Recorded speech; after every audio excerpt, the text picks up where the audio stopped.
These are the moments we hold on to in the midst of a pandemic. Hospital staff, these are from St. Luke's, celebrating patients who have survived a virus that has killed tens of thousands of people.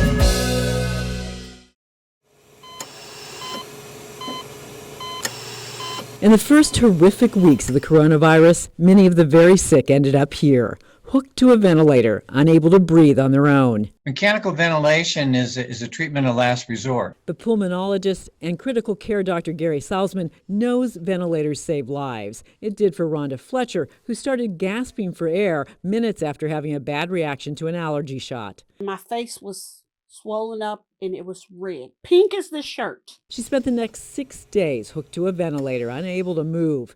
5 years later, she still credits this machine and the staff at Truman Medical Center with saving her life. I'm just grateful that I was able to be put on a ventilator and be able to talk about it. And her experience was typical of most ventilator patients.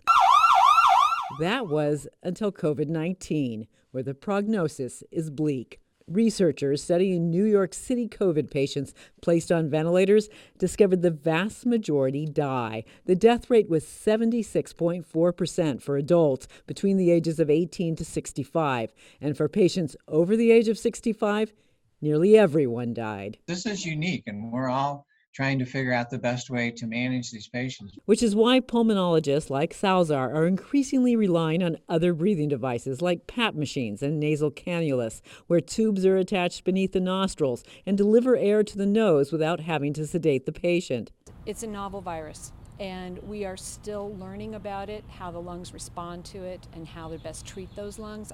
Amelia Fitzpatrick, pulmonary and critical care doctor at St. Luke's, cautioned that some of the bad outcomes in New York may also be the result of hospitals so overwhelmed with patients they have limited care, something that hasn't happened yet in the metro. So we're able to really focus on each individual patient as they come in and make the ventilator changes and sort of make adjustments depending on how their lungs are responding to the virus. Because of that, she believes the success rate is far higher here. Although she didn't have an exact percentage, she could point to COVID patients like 82-year-old Lanny Wilson, who spent a week on a ventilator and is now home with his family in Indiana.